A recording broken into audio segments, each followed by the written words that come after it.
nama saya Zafira Arich dengan NPM 120111006.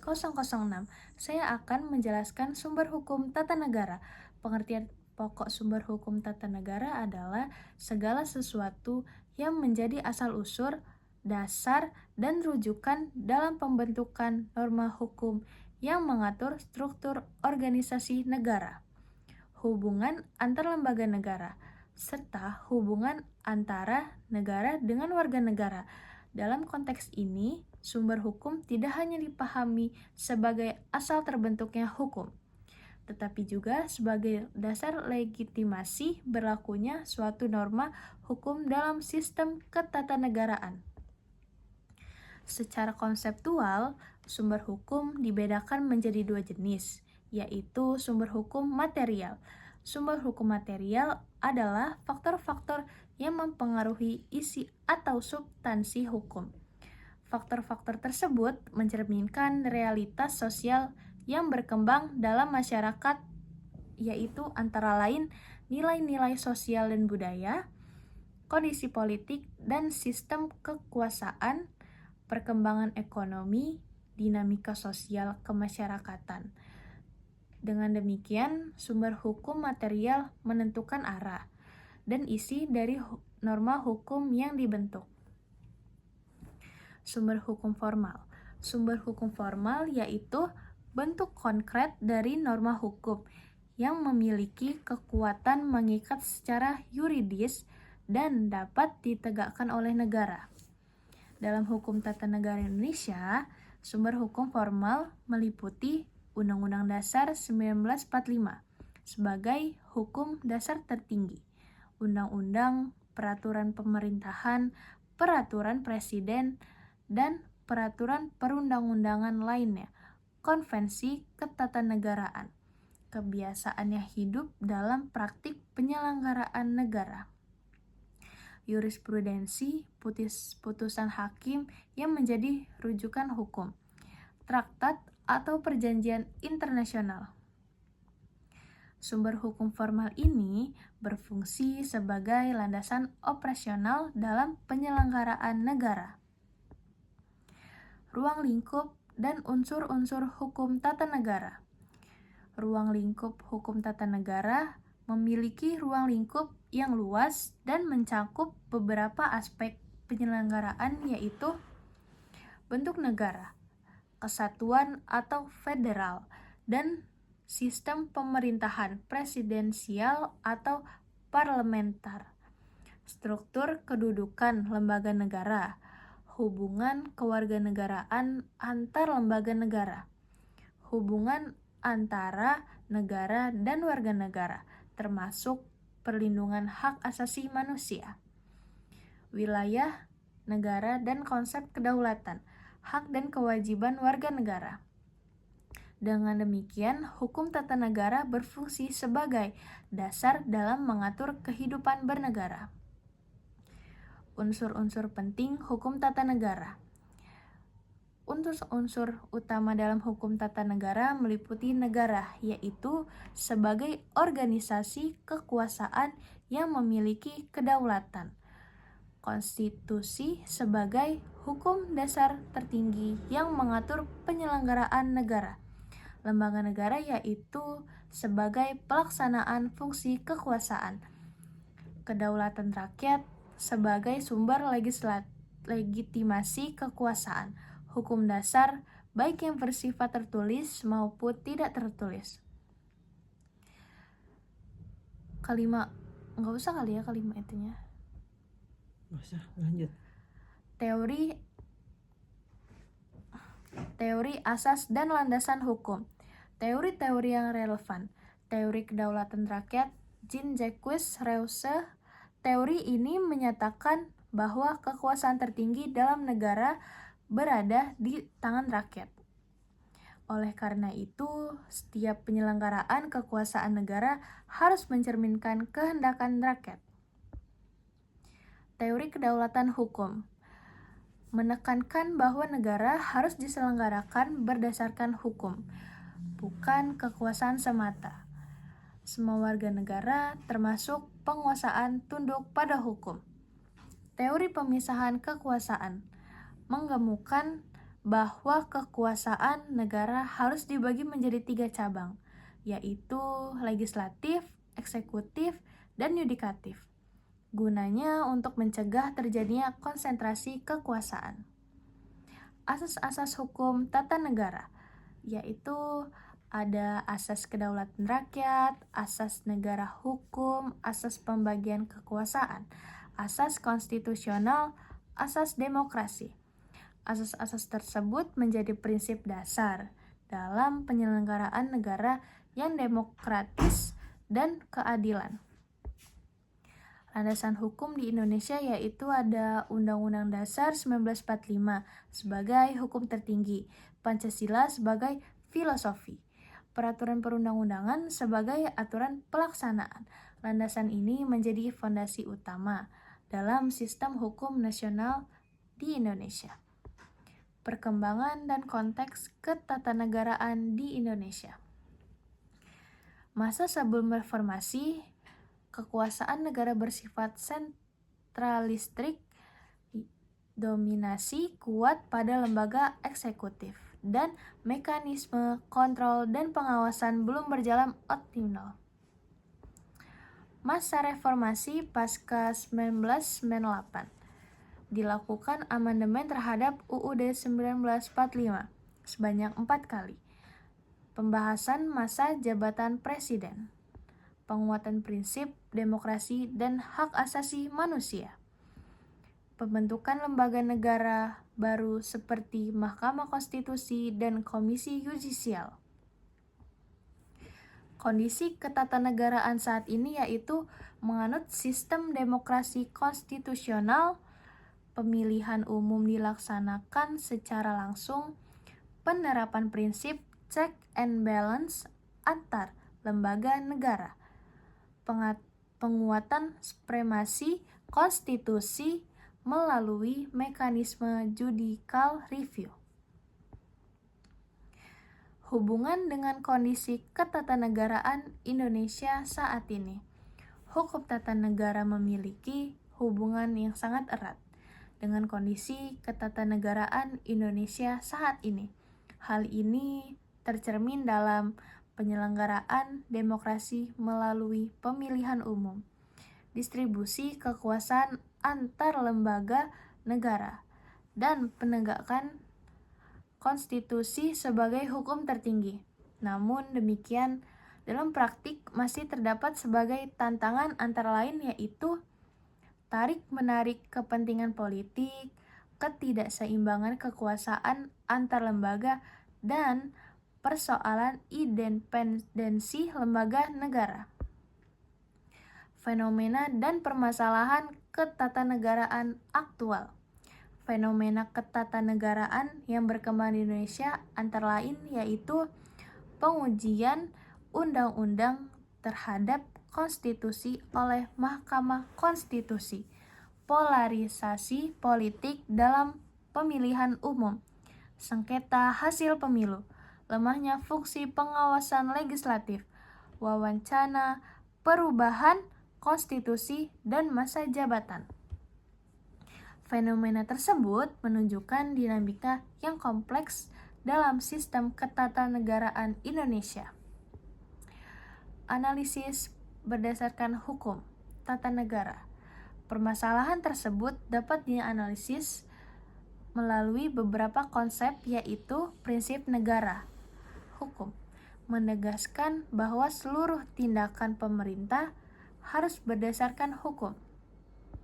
Prinsip check and balance yaitu menjamin adanya mekanisme saling mengawasi antar lembaga negara. Supremasi konstitusi yaitu menetapkan konstitusi sebagai hukum tertinggi dalam negara. Kedaulatan rakyat yaitu menegaskan bahwa kekuasaan negara berasal dari rakyat dan harus digunakan untuk kepentingan rakyat. Penilaian kritis.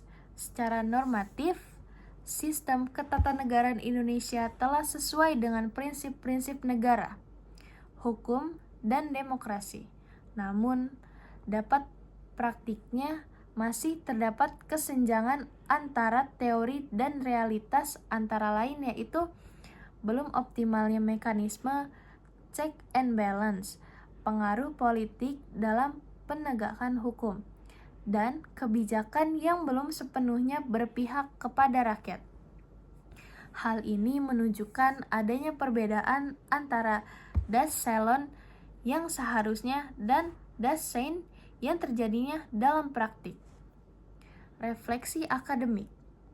Tantangan yaitu rendahnya kesadaran hukum masyarakat, intervensi politik dalam sistem hukum, lemahnya budaya konstitusional, dan potensi penyalahgunaan konstitusional.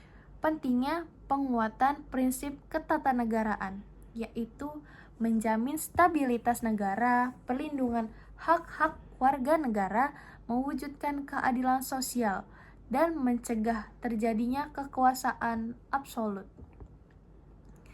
Refleksi mahasiswa sebagai agen perubahan memiliki peran penting dalam mengembangkan pemahaman konstitusi secara kritis, berpartisipasi aktif dalam kehidupan demokrasi, melakukan kontrol sosial terhadap penyalahgunaan negara, dan meningkatkan kesadaran hukum di masyarakat.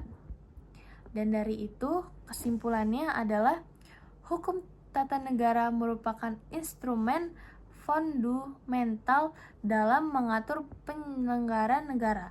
Pemahaman terhadap sumber hukum, asas, teori, serta dinamika ketatanegaraan sangat penting dalam memiliki kualitas sistem pemerintahan. Hubungan bahasan dengan kondisi ketatanegaraan Indonesia saat ini. Hukum tata negara memiliki keterkaitan yang sangat erat dalam kondisi ketatanegaraan Indonesia kontemporer. Hal ini disebabkan karena HTN berfungsi sebagai landasan normatif dalam mengatur struktur kekuasaan negara, hubungan antar lembaga negara, serta relasi antar negara dan warga negara. Dalam praktik ketatanegaraan Indonesia saat ini, penerapan HTN dapat dilihat dalam beberapa aspek utama, yaitu pelaksanaan demokrasi, khususnya melalui mekanisme pemilihan umum sebagai sarana perwujudan kedaulatan rakyat, hubungan antar lembaga negara seperti Presiden, DPR, dan Mahkamah Konstitusi yang menjalankan fungsi masing-masing sesuai konstitusi, penegakan konstitusi yaitu pelaksanaan tertentu dalam Undang-Undang Dasar 1945 sebagai hukum tertinggi dalam sistem hukum nasional. Indonesia saat ini menganut sistem demokrasi konstitusional, yaitu sistem pemerintahan yang menetapkan hukum sebagai dasar utama dalam penyelenggaraan kekuasaan negara. Namun demikian, dalam praktiknya sebagai terdapat beberapa tantangan antara lain, yaitu terjadinya tarik-menarik kepentingan politik dalam proses pengambilan kebijakan, munculnya konflik kewenangan antar lembaga negara, dan isu mengenai independensi lembaga negara dalam menjalankan fungsi dan kewenangannya. Contoh persoalan dan fenomena ketatanegaraan aktual. Dalam praktik ketatanegaraan Indonesia terdapat berbagai fenomena yang mencerminkan dinamika penerapan hukum tata negara, yaitu pengujian undang-undang. Fenomena pengujian undang-undang oleh Mahkamah Konstitusi menunjukkan adanya mekanisme kontrol terhadap produk legislasi agar tetap sesuai dengan konstitusi. Banyak undang-undang yang diajukan untuk diuji karena dinilai bertentangan dengan UUD 1945. Dinamika pemilu dan demokrasi. Pelaksanaan pemilu di Indonesia sering diwarnai oleh polarisasi politik di masyarakat, isu netralitas aparat negara, sengketa hasil pemilu yang harus diselesaikan melalui mekanisme hukum, hubungan eksekutif dan legislatif. Dalam praktiknya, hubungan antara pemerintahan eksekutif dan DPR legislatif tidak selalu mencerminkan prinsip check and balance. Dalam beberapa kondisi terjadi kecenderungan dominasi kekuasaan tertentu yang terdapat melemahnya fungsi pengawasan. wacana perubahan konstitusi dan masa jabatan. Munculnya wacana perubahan aturan terkait masa jabatan atau ketentuan konstitusional lainnya menunjukkan adanya dinamika politik yang berpotensi mempengaruhi stabilitas sistem ketatanegaraan. Analisis berdasarkan konsep hukum tata negara, yaitu prinsip negara hukum. Prinsip ini menegaskan bahwa setiap tindakan pemerintahan harus didasarkan pada hukum yang berlaku. Tidak boleh adanya kekuasaan yang dijalankan secara sewenang-wenang. Prinsip check and balance. Prinsip ini menghendaki adanya mekanisme saling mengawasi antar lembaga negara. Jika prinsip ini tidak berjalan dengan baik, maka akan membuka peluang terjadinya penyalahgunaan kekuasaan. Supremasi konstitusi. Dalam hal ini, Undang-Undang Dasar 1945 harus menjadi acuan tertinggi. Dalam setiap kebijakan negara, peran Mahkamah Konstitusi sangat penting dalam menjaga supremasi konstitusi melalui kewenangan pengujian undang-undang. Prinsip kedaulatan. Kedaulatan berada di tangan rakyat, sehingga seluruh proses penyelenggaraan negara harus mencerminkan kehendak rakyat, terutama melalui mekanisme pemilu yang jujur dan adil. Penilaian kritis mahasiswa. Secara normatif, sistem ketatanegaraan Indonesia telah dirancang berdasarkan prinsip-prinsip negara hukum dan demokrasi modern. Hal ini terlihat dari adanya pemisahan kekuasaan, keberadaan konstitusi sebagai hukum tertinggi, dibentuknya lembaga pengawasan seperti Mahkamah Konstitusi.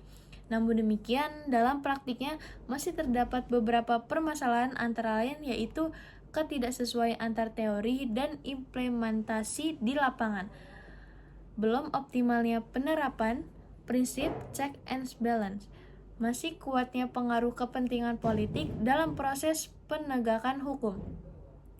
Kebijakan publik yang belum sepenuhnya mencerminkan aspirasi masyarakat. Dengan demikian, dapat dikatakan bahwa terdapat kesenjangan antara dos salon apa yang harusnya menurut hukum dan dos sein apa yang terjadinya dalam kenyataan. Refleksi akademik. Tantangan dalam penyalahgunaan ketatanegaraan. Beberapa tantangan utama yang dihadapi yaitu rendahnya tingkat kesadaran hukum masyarakat, intervensi politik dalam sistem hukum pemerintahan, lemahnya budaya konstitusional, potensi penyalahgunaan kekuasaan oleh penyelenggaraan negara. Pentingnya penguatan prinsip ketatanegaraan yaitu menjaga stabilitas sistem pemerintahan, melindungi hak-hak warga negara, mewujudkan keadilan sosial, mencegah terjadinya kekuasaan yang bersifat absolut. Refleksi peran mahasiswa yaitu memahami dan mengkaji konstitusi secara kritis dan ilmiah, berpartisipasi aktif dalam kehidupan demokrasi, melakukan kontrol sosial terhadap kebijakan pemerintah, meningkatkan kesadaran hukum di lingkungan masyarakat. Jadi kesimpulannya yaitu hukum tata negara merupakan instrumen fundamental dalam memahami dan mengatur dinamika ketatanegaraan Indonesia melalui pendekatan normatif dan analitis. HTN dapat digunakan untuk mengkaji sebagai persoalan yang muncul dalam praktik penyelenggaraan negara.